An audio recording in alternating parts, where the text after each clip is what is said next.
피고인은 내란 우두머리 방조, 허위 공문서 작성, 허위 작성 공문서 행사, 대통령 기록물 관리에 관한 법률 위반, 공용서류 손상, 위증 혐의로 기소되었습니다.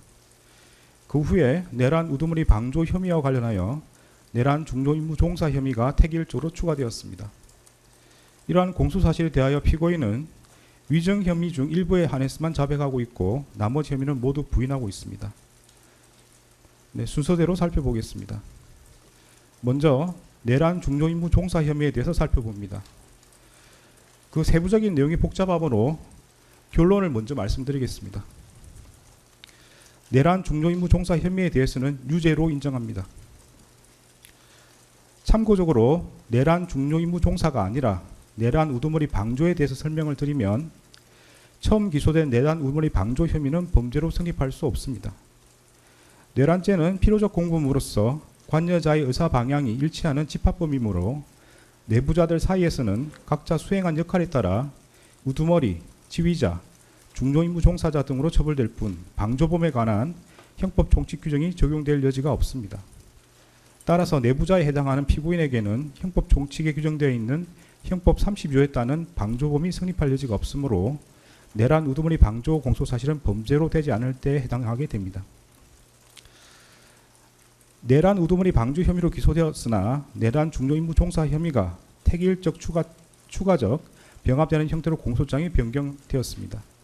이에 대해서 변호인은 특별검사가 당초 공소 제기한 내란 우두머리 방조 공소사실과 택일적으로 추가할 것을 신청한 내란 중요임무 종사 공소사실은 기본적 사실관계가 동일하지 않고 공소장 변경을 허가할 경우 피고인의 방어권 행사에 실질적인 불이익을 초래할 염려가 있으므로 공소장 변경을 허가한 것은 위법하다고 주장하고 있습니다.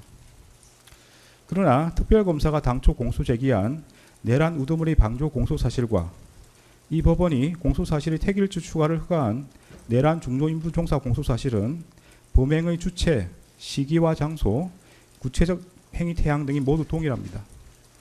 두 공소사실은 그 법률적 평가를 피고인이 윤석열의 내란 우두머리 범행을 용이하게 하여 방조한 것과 윤석열이 국헌을 문란하게 할 목적으로 일으킨 폭동에 있어 중요한 임무에 종사한 것으로 달리하지만 이러한 사정만으로 기본적 사실관계가 동일하지 않다고 할 수 없습니다. 또한 공소사실을 택일적으로 추가하는 경우 방어의 대상이 확대되는 것은 이미 예정되어 있으므로 두 공소사실의 동일성이 인정되는 이상 피고인과 변호인이 주장하는 사정만으로 피고인의 방어권 행사에 실질적인 불이익을 초래할 염려가 있다고 보기 어렵습니다. 따라서 피고인과 변호인은 이 부분 주장은 받아들이지 않습니다.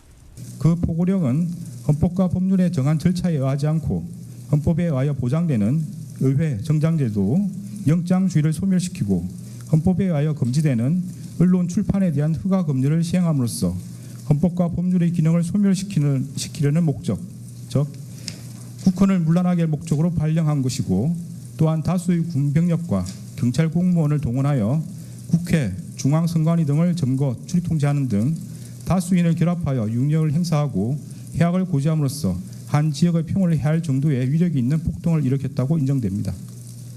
따라서 12.3 비상계엄 선포와 이에 근거하여 위헌위법한 포고령을 발령하고 군병력 및 경찰 공무원을 동원하여 국회, 중앙선관위 등을 점거, 출입 통제하는 등의 행위는 형법 87조에서 정한 내란 행위에 해당합니다.